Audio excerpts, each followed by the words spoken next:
We picked them up. Number 1, of course, is Anthems. Yeah, pretty generous odds too, showing 8 to 1. Darren Gauci, the ride, of course, out of the Hawks stable, was very impressive during the winter up in Brisbane. A little disappointing last start. I suppose there could have been his excuses. He does want to get over a bit more ground. The 1600 is going to suit. He'll be finishing on hard at the end. Well, we've said most of it about number 2 in Costa de Lago from the Lee Friedman stable. There's not much more to say. He's a nice colt by Fairy King. He's only raced the 6 times. He's won 3 times. He's already a Group 1 winner. Yeah, Fairy King had the Arc de Triomphe winner last week. In Costa de Lago is flying the flagship here in Australia. We have said it all. He can travel on the pace. He can travel behind. He doesn't mind going in between horses. At the moment, so far, out of the 6 starts he has had, he's shown us he is a real racehorse that can do it from anywhere. The worst part about him, of course, is his price. Long odds on the TAB. Number 3, Intergaze, a Group 1 winner in the AJC Champagne Stakes. He's raced 9 times for 3 wins and 4 placings and already has won $361,000. There he is, the chestnut. Yeah, generally, you wouldn't see a Champagne Stakes winner come down here and not be much talk about him. There hasn't been a lot of talk about Intergaze. Probably a point or 2 over the odds because of that. A talented horse. Everyone thinks he's not going to measure up to either West Point or in Costa de Lago. I'd probably throw Anthems in there. Be interesting to see how he goes today. Number 4, Alpha, the winner of 8 out of 10, but of course the first 6 of those are in Tasmania, where the prize money's not quite as great, and his prize money tally for those 8 wins is $191,650. Well, Bart will have this horse absolutely spot on. Rod Griffiths to ride. He's back in good form after quite a layoff with injury. This horse has impressed since he's come over from Tasmania. Won his last 2 starts, one at Caulfield, one at Flemington, so he runs well at this track. He'll probably give a bold showing, but whether he's got that bit of class, we're yet to find out. Well, I'm sure this next horse, this Danehill colt, has got a bit of class. He cost $575,000 as a yearling. He's only raced 3 times. He's won his last 2. So far, he's returned connections $161,000, and there's plenty more to come. Yeah, Barrier 5 is going to get the run of the race wherever Shane Dye wants to put him. I'd imagine that will be probably about midfield, if not a little towards the front. He travelled very wide last time he ran. We expect a big run from him. Yeah, tactics will be important. I wouldn't even be surprised if Dye went straight across them and led, but it'll depend, as you said, Simon, how the tempo pans out when they come out of the barrier. Number 6, Portland Player in the Kingston Town colours, has raced 5 times. He's only won once, and he's won just under 60 grand. Yeah, again, can't be underestimated. Bred in the pink, out of Spirit of Kingston by Theatrical. There's a fair bit of overseas blood in there. Portland Player hasn't shown enough, I don't think, to compete with the 3 or 4 big 3-year-olds in this. There's number 7, Tarn Per Lane. He's by a sire called Average Game, and I think he's just average game in this sort of race. Yeah, this is nearly statement time that if any of number 7 or number 8, Tarn Per Lane or Dibbles Dane wins, you run naked straight up the straight after the race, because I really don't. I think they're going to be outclassed. This is a class field for this Guineas. I think there's 4 horses that got a great chance of winning it, and I don't include number 7 and number 8 in those 4 horses. Yeah, well, number 8, Dibbles Dane, isn't good enough for this class. He finished only 6 out of 10 last week in the Champion Stakes at Randwick. Well, there's number 1, Anthems. What are you going to tip 1, 2 and 3, Simon? Oh, look, it's hard to go against in Costa de Lago. I'm a man that likes each way odds, so I'm going to throw Anthems in on top, in Costa de Lago second, and West Point, of course, you can't underestimate the Gay Waterhouse stable. I'll throw him in for third. I think it's a pretty good trifecta.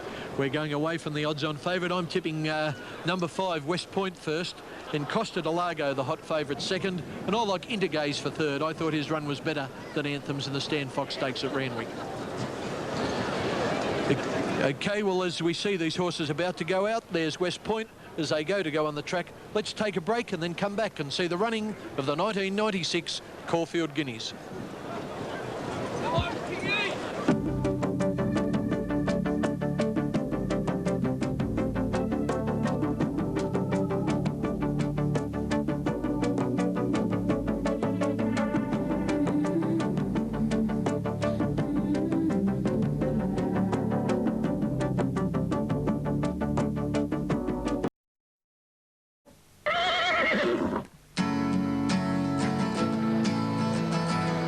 Less than 4 minutes to post time as we pick the runners up behind the barrier for the 1600 metre Caulfield Guineas. Simon, gee whiz, all those jockeys will be thinking now, just what are they going to do? There's Shane Dye aboard West Point from the Gay Waterhouse stable. Yeah, they certainly will. There's a lot riding on it, and I suppose that one of the most important things is $500,000, so the jockeys will definitely be edgy. There's a lot of money at stake.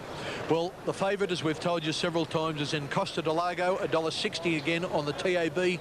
He's trained by Lee Friedman with the help of his brothers, and one of the fabulous Friedman brothers is Michael. Here he is with Andrew Voss. Well, Michael, I guess you could call this the late mail, the latest news on Costa del Lago. Yeah, well, he's as good as we can have him, you know. He's done everything right since he won the stud a fortnight ago. His work's been great this week, and he's as fit and as well as we could have him, so we just have to hope for some luck. Well, we've all come down from Sydney. The Raps, they're not out of place, are they? No, his form's been fantastic leading into the race. I mean, he won beating the older horses in the Vic Health Cup a month ago, and, you know, he really has sort of set the racing scene alight down here, so just have to hope we can have him living up to those Raps. Well, the biggest danger then, Ida Gaze or West Point? All those colts, really. I mean, Anthems you can't forget about. He's a good horse. He's won Group 1 level before. West Point's, you know, come ahead in leaps and bounds in a short time, and Indigaze has always been there, and he's a Group 1 winner as well. So this is our horse's biggest test, but, you know, we feel he's up to it. Good luck. Thanks, mate. Okay, there's the horse they're talking about in the red and green stripes there in Costa del Lago, TAB number 2, and we'll see today whether he is a super colt or whether he's not. I think he's pretty good. Quick, a last-minute tote update. Number 1, Anthems, $8.40, odds of about 7.5 to 1. Number 2 in Costa del Lago, $1.60 for $1. That's odds of about 7 to 4 on. 15's into Gaze. Alpha from the Bart Cummings stable at 6s. West Point still showing at $5.50, odds of 9 to 2. Portland Player at 30 to 1. Tarnpur Lane at 40 to 1. And Dibbles Dane at 80 to 1. West Point is to be ridden by Shane Dye, and Shane's had plenty of experience winning Group 1 races. I wonder what his tactics are for 1,600 metres at Caulfield. The track at Caulfield here today is good. There will be no excuse for any horse. It's the perfect track to ride on. Now in the Caulfield Guineas there doesn't look to be much pace. Barriers are of little importance. I expect Indigaze to go forward along with the horse I'm riding, West Point. The favourite in Costa del Lago will be right there in the running. Now at the 600 metres, this is where this race will really begin. They'll all take off. I think I can win on West Point, but watch for Anthems powering home at the finish. To win big races, jockeys have got to be confident, and Shane Dye never lacks confidence. Yes, definitely. He's a big game player, and he can go into these big races and be super confident. He does his homework. He's ridden in them many times before and won them many times before. Who could forget his ride here? And I suppose Shane doesn't want to remember it on Viander Cross when he wanted better ground and he went way out wide and everyone said it cost him the Caulfield Cup. He's prepared to take a risk, and I think that's a good thing for owners and trainers, knowing the jockey will take a risk to give your horse the best chance. I know it is, but I wish he hadn't of that day. Okay, Dibbles Dane was the horse there in the green with the white stripe. Eddie Wilkinson rides him. The favourites, of course, in Costa del Lago is Stephen King, Indigaze Darren Beedman, Anthems Darren Gauci, and West Point Shane Dye. Greg Hall is in the Kingston Town colours on Portland Player. Hall, of course, does a lot of riding for Lee Friedman, the trainer of the favourite. Anthems is first in. Along next will be TAB number 2 in Costa del Lago, who has drawn barrier 2. He's got the blinkers on, but he seems a well-mannered horse, and he's going straight in, causing no problems. Looks pretty calm and calculated, doesn't he, Stephen King? Again, he's ridden in many of these big races as well, as Greg Hall is in the Kingston Town colours you can see there. They're very experienced jockeys, these fellows, and there will be plenty of butterflies going around, but they will know it's a horse race. They won't get overawed, and they'll give their horses the best possible chance. They thrive on it, Simon, and I've got a super opinion of Stephen King. I think Stephen King is just one super jockey and as good as there's anyone riding. Being a Sydney sider, I've probably got Darren Beedman an inch in front, but Stephen King is a great jockey. There certainly is, and that was Greg Hall there going in on Portland Player. He's an outside rough chance. There's the other horse that's probably a bit of a forgotten Champagne Stakes winner, Intergaze. Darren Beedman on board. Ken just spoke about him, a super jockey, so you can't underestimate this horse's chance in this race. Yeah, I think Beedman will go forward. He's drawn out in 7. He'll be battling to get a spot if he doesn't go forward. I think that he'll go forward, and as I said, I wouldn't be surprised if Dye went forward a little bit.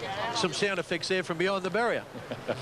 Well, the gateman trying to get him in, and there's one having a real good go. go, West Point. So the boys here have got to try and get as close to behind him to get some weight to get him going into the stalls. But the one thing you don't want to do is get too far behind him, because you will end up in Perth if he gets hold of you with that back foot.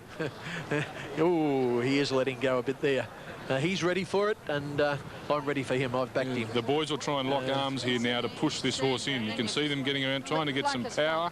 Shane Dye's giving you a few instructions.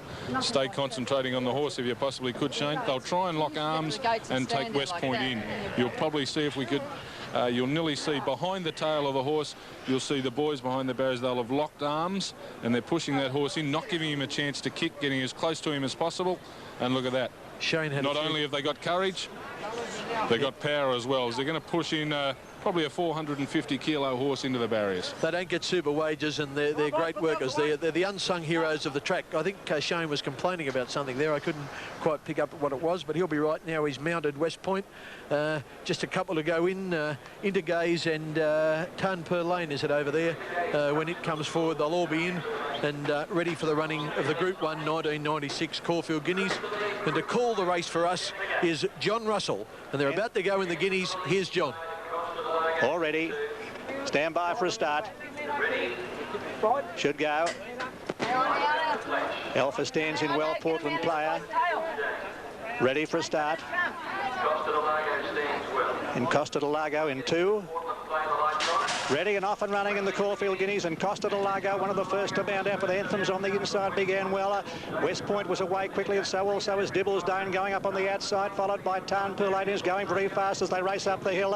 Intergaze dropping in behind them, followed by Portland Player. Alpha has dropped out to last. Tarn Per Lane, the leader, going up the hill at the 1,200-metre mark, about 2 lengths to West Point, a length and a half further back. Dibblesdane in Costa del Lago is on the outside of Portland Player, being followed by Intergaze. Anthems is second last, and Alpha last of all.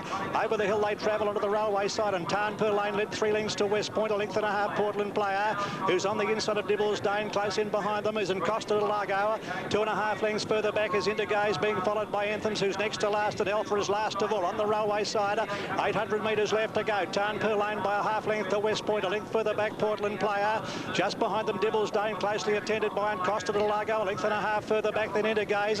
Anthem second last, and Alpha last of all as they come up to the 600 in the Guineas. It's Tarn Per Lane by a half length to West Point, travelling well, a length and a half to Portland Player, and Costa del Lago will have to go 3 deep. He's making a run around the outside of Dibblesdane, a length and a half further back into Gazer. Anthem second last and pull to the outside. Alpha as they're making the home turn. Tarn Per Lane the leader, then about 2 lengths to West Point, and here comes it Costa del Lago down the outside. Portland Player getting a run between horses, and they're followed by Intergaze, who's also coming home well, and Costa del Lago about to be tackled by Intergaze. Portland Player, Alpha storming down the outside with a big run. Here's a great finish coming up. Alpha, Intergaze goes to the front. Alpha coming in. Alpha on the outside. Intergaze. Alpha for Tasmania won the Guineas. Ahead to Intergaze, and Costa del Lago has run third, followed by Portland Player, Anthems, West Point, Tarn Per Lane, and last home is Dibblesdane. Victory to Tasmania. Well, Bart Cummings and Rodney Griffiths have caused the ball over with Alpha. They've just beaten Intergaze. Won't that Quinella pay some? And another bubble has burst within Costa del Lago, a disappointing third after having every chance. Number 4, Alpha, $8 the win, $1.80 the place. Number 3, Intergaze second, $2.50. And number 2, and Costa del Lago has run third, has paid $1.10. The numbers 4, 3 and 2. A Group 1 win to Bart Cummings. From the inside, Portland Player in the red cap. Outside of him, West Point, then in Costa del Lago. In the white and blue is Intergaze, and widest of all, Rodney Griffiths yielding the whip on Alpha. His 9th win from 11 starts. The Tasmanian has got the prize. He's just done too well for Intergaze in the last 2 hops. Andrew Voss is with Connections. Well, thank you, Ken, with Bart Cummings. Well, Bart, I've got to say, you were quietly confident, if that before the race. You weren't giving too much away. Well, he outstayed him, it was what I did. Time down, and we anticipated, it fell into hands, and we had the run of the race. The right tactics from Rod Griffiths. He's had the last shot at them. Yes, I said the only problem we might have today is they might be enough pace on. If they give the pace on, just wait back and see what happens. And the plans for Alpha from here? I'll let you know later. Thanks, Bart. As usual, Bart Cummings not giving too much away. There's Alpha coming back to scale for Rodney Griffith with Intergaze in the blue and white colours outside of him with Darren Beedman. No excuses for the beaten runners. Alpha too good in the 1996 Caulfield Guineas as we go back to the Adelaide Oval, the cricket and Richie Benaud. Well, thanks, Ken Callender. What a magnificent race over there at Caulfield. And it's part of Nine's Wide World of Sport's wonderful day of sport here. We have the... It's Ken Callender. Yeah, thanks very much, boys. The Toorak Handicap is the next race. Group 1, the horses are milling behind the barrier. I've just got time to go through the TAB prices for you. Number 1, Seascape, top of the board, is at 6.5 to 1, $7.60 on the tote. Poetic King is a 4 to 1 chance and favourite on the tab. Sir Boom at 20 to 1. Catalan Opening from Sydney. Bart Cummings has just had one Group 1 winner. Can Catalan Opening give him 2? He's at 5 to 1. You Remember is scratched. Shame from the John Hawkes stable is at 12 to 1. 40 to 1 Sabre Suit. Darbas at 15 to 1. Abra Magic at 20 to 1. Scenic Royale at 8 to 1. Lockray is also at 8 to 1. Well in commission in the ring. Simple as that, 25 to 1. Matsky at 25 to 1. Zuccarino is a 33 to 1 chance. Country Lane at 40 to 1. Red Rhythm at 30 to 1. And Brackenbury, well, just over $17, about 16 to 1. Simon, gee whiz, they all look well in the yard, this lot. Yeah, they certainly did. I thought Poetic King looked exceptionally well and very much primed for this race. The other two that took my eye were Lockray and Brackenbury. Now, they're both at odds. Lockray at 8s, so there's good each way value there. And Brackenbury down the bottom of the list, number 17, is at super odds at 16 to 1. Both of those horses could run bold races. I thought Darbas had an excellent chance. He's drawn barrier 1, but he'll be ridden quietly. There he is there, Talk of the Devil, red with the blue sleeves and the white cap. He'll get back in the field, but he might motor home. OK, they're all in. Let's go to John Russell for the Toorak Handicap. 3. And they're ready to go, the Toorak Handicap. Time-honoured race. Matsky standing up well. So they settle in the stalls. Catalan Opening 4. Shame in 5. There's the light. Away they run in the Toorak. And Poetic King, one of the first into stride with Sabre Suit, who began well with Catalan Opening well away. Going fast, Scenic Royale being followed by Zuccarino, and up on the outside, Abra Magic, Brackenbury, and in behind them, Red Rhythm, followed by Matsky over on the outside of Lockray, and Shame is over on the rail. Sir Boom is going up deeper. A length and a half further back is Seascape on the outside of Simple as That. 2 lengths to Country Lane, and Darbas has dropped out to last. Over the hill, onto the railway side they race, and Brackenbury takes up the running a half length to Sabre Suit. Poetic King in the box seat is third, just in behind them, Red Rhythm, followed by Catalan Opening. A length and a half further away is Matsky being followed by Scenic Royale. Sir Boom going forward. They're closely attended by Shame, who's over on the inside. Lockray is back behind them. Wide on the track then is Abra Magic being followed by Simple as That and Seascape. 2 lengths to Country Lane. And Darbas is last of all inside the final 800. It's Catalan Opening moving up on the outside to tackle Brackenbury. A half length for Matsky over on the outside of that pair, followed by Sabre Suit, and Sir Boom is just behind them. Then came Poetic King, followed by Zuccarino, working his way to the picture. Shame is on the inside looking for a runner. Scenic Royale, followed by Lockray, is starting to gain ground, followed by Abra Magic and Seascape from a long way back. Darbas is very deep as they're making the home turn. Country Lane back behind them, followed next then by Simple as That. Red Rhythm's been pulled up as they straighten with about 300 metres left to go. It's Matsky over on the outside, and Poetic King starting to run home well. Inside the final 200 metres, here comes Poetic King down the outside. Brackenbury, Scenic Royale, Poetic King on the outside has hit the drum with 100 to go. Brackenbury on the inside fighting back. Poetic King is the leader, and Poetic King wins the Toorak. Poetic King wins it. Shame in a photo for second and third with Scenic Royale and Brackenbury. A line of them next, including Catalan Opening and Matsky. Lockray behind them, Sabre Suit, Seascape, Country Lane, Simple as That, Sir Boom, Darbas, Abra Magic, and last of all, Zuccarino. Well, I thought he was over the hill 18 months ago, Simon, but he keeps proving me wrong. The winner, number 2, Poetic King. They've got the, we've just got the wrong placing up there. We'll take that down. Poetic King has won the race, very close for second and third, between 13 Matsky and 10 Scenic Royale, and the bottom horse, number 17, Brackenbury spread right across the track. Simon, what a marvel he is. Number 2, Poetic King, $5 even and $2.10. Close for second between Brackenbury over on the rails and the 2 out in the centre of the track. Scenic Royale and Shame, I think it was, or Matsky. And here, let's pick them up, Simon. From the rails, it's Brackenbury on the inside. Catalan opening in the black and white chat. Now, what's the horse in the purple with the striped cap? That is Poetic King. He steams to the picture down the outside, goes to the front. Beautifully ridden by Simon Marshall, ridden an absolute treat, hands and heels. He responded and he got the prize. Now, those horses coming into second and third, there was Matsky, Shame, Brackenbury and Scenic Royale. Very, very close. But still to come on today's show, don't you forget the Caulfield Stakes at $3.45 and the Quick Ease Stakes at $4.25. In the meantime, back to Adelaide Oval and Bill Lurry. Thank you, Kenny Callender and Simon O'Donnell at Caulfield. Great racing on Wide World of Sports. It's 1 for 37 at the Adelaide Oval. King paying 4 to 1 on the TAB, the winner of Caulfield Race 5. And a dead heat between Shame and Scenic Royale for second.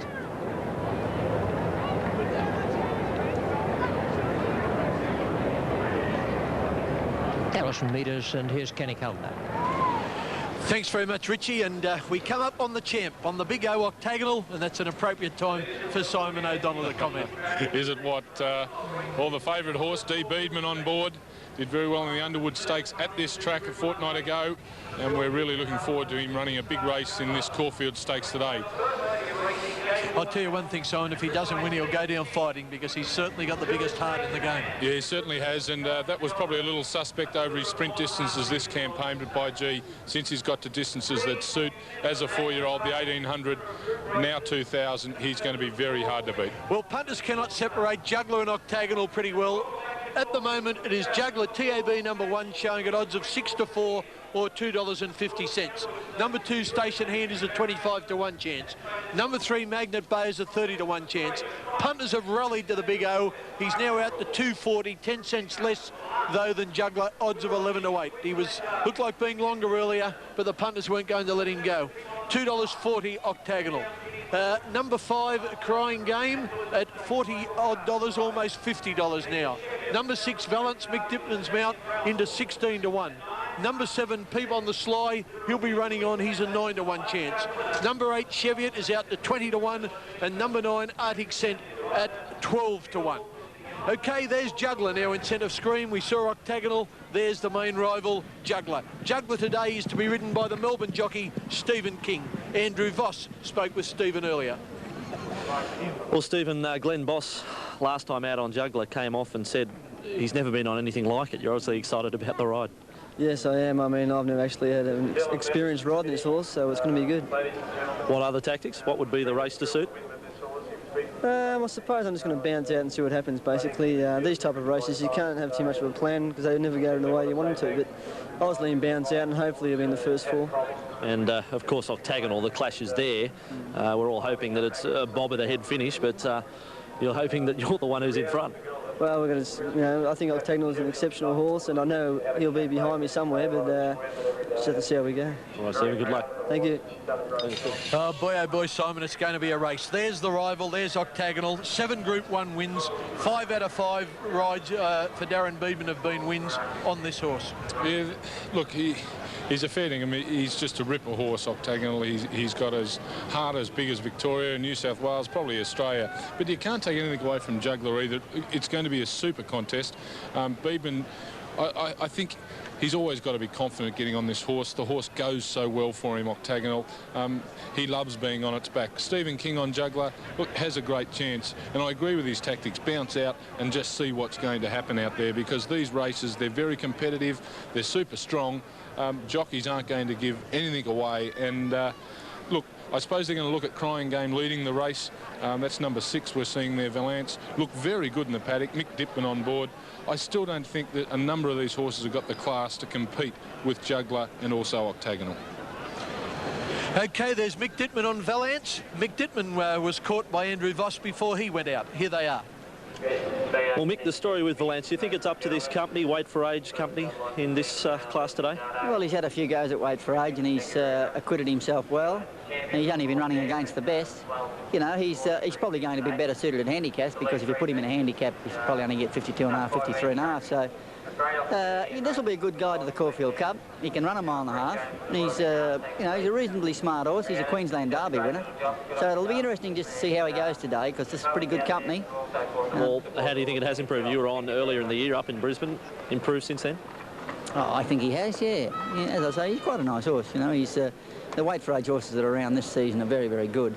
And he hasn't been far away in his few starts back this time. He's been beaten 2 or 3 lengths, so no, he should run well. When you turn into the straight, we'd be conscious of where Octagonal and Juggler are. Well, this horse gets back a bit, so he'll probably have a good look at them. But he's a good, strong finisher, and I'd be looking at him, you know, if he could run a place in this type of race, he'd come into the Caulfield Cups very well. The master, Mick Dittman. Nobody rides better than Mick, and he's riding Valence. If there is to be an upset, I suppose he's the one most likely to do it. But at the moment, punters have settled on Octagonal and Juggler. Octagonal 250 on the tote now. Juggler a touch shorter at 240. Shane Dye's not riding in the race today, but he's a man who knows what's required to win over the 2,000 metres track at Caulfield. Here's the tactics he'd adopt. Race 6 of the day, the Group 1 Caulfield Stakes over 2,000 metres. Barriers of little importance with only 9 runners. I expect Crying Game to lead and set a very good pace. This is a classic 2-horse race, and the public's champion, Octagonal, and the rising star, Juggler. Juggler will be in front of Octagonal the whole way, and I expect the Juggler to win today and confirm himself as the Cox Plate favourite in 2 weeks' time. Okay, Shane's tipping now. He's tipping Juggler. I don't like sitting on the fence. I'm tipping Juggler. I'm not even going to embarrass Simon O'Donnell, because there's his tip in centre screen in the Cerise. Yes, yeah, the love affair will continue with the big number 4, the big O, Octagonal. There's Juggler, his main challenger. Shane Dye obviously super confident, does an enormous amount of riding for the Gay Waterhouse stable. Obviously they're very confident as well. The punters are confident at $2.40 Juggler. They're sending him out a firm favourite just in front of that horse there, number 4 Octagonal. Look at him, doesn't he look on the toe? Ken, you couldn't not think he's not going to win this race. Well, 2 top horses, Juggler and Octagonal, 2 top jockeys, Stephen King and Darren Beedman. Nothing between them. 240 for Juggler, 250 for Octagonal. Wow, what a race it's going to be. The Group 1 Caulfield Stakes, the 111th running of the Caulfield Stakes, and boy oh boy, it's sure going to keep us all excited. It certainly is going to keep ourselves excited. We're all tipping Juggler and Octagonal. Anything can happen in racing, never forget that. Okay, here they go. Here's John Russell. It's coming up to complete the line, and they're ready for the Yalumba Caulfield Stakes. Set to go. 2,000 metres, the journey of the race. All standing well. There's the line. Away they run to a good even break out of the stalls too, and Cheviot came out running in company with Crying Game, and Valence began well. Juggler in behind them, being followed by Peep on this line, going very fast from the outside stall to head them off is Magnet Bay in the early stages, and dropping in behind them then came Peep on this line, followed by Octagonal, who's second last, and Arctic Centre's last of all, 1,600 metres out, and the New Zealander Magnet Bay takes up the running, a length to Crying Game, being restrained today. Juggler up on the outside is running second, a half length Valence, and the pace is pretty slow early in the piece, a length and a half Station Hand on the outside of Chevietta, being followed by Peep on the slide from Octagonal and Arctic Centre's last of all. They're climbing the hill now. They've got 1,250 metres left to go, and the pace is dawdling. Magnet Bay about a length to Juggler, a half length to Crying Game, followed by Valence, and Chevietta's on the rails. They're followed by Station Hand, Peep on the slide, Arctic Centre's second last, and Octagonal is last of all as they race over the hill. The order much the same. Magnet Bay carrying them along, leads by a length on Juggler, who's second and close handy.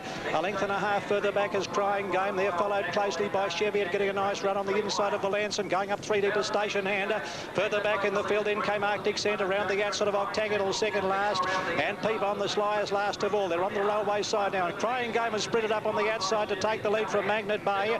Juggler just in behind them, travelling well a length to Station Hand on the outside of Chevietta. Further back in the field came Valence, and back behind them is Arctic Centre, followed by Octagonal, and Peep on the sly is last of all as they come up towards the 700 metre mark again. It's Magnet Bay going up on the inside to join Crying Game, a length to Juggler. Station Hand coming around the outside of a hurry, being followed by Cheviot. Further back Valence, Arctic Centre, Octagonal, and Peep on the sly is last of all as they come around the home turn of the Yalumba Caulfield Stakes. 400 a run. Magnet Bay to the inside, about to be tackled by Juggler in the centre, coming with a big run, and deeper on the track back. Station Head Arctic centres under the whip. Octagonal is down the outside.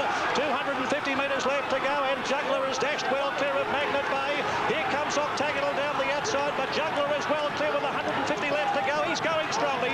He's got it shot to pieces. Juggler much too good, and Juggler wins it well by 3 lengths to Magnet Bay. Getting up for third, Peep on the Sly ahead of Octagonal, followed by Station Head Arctic Said Valence. Second last Crying Game, and last home is Cheviot. Well, Juggler was just too good. He was too well placed. There wasn't enough speed on for Octagonal. But having said that, gee, the Big O was just a touch disappointing. Number 1, Juggler, $2.40 and $1.30. Number 3, Magnet Bay, has run second. Will pay $4.80. A photo for third. I think you'll find it was number 7, Peep on the Sly, who'll get third. And if it is him, he'll pay $2.20. Juggler dashes to the lead.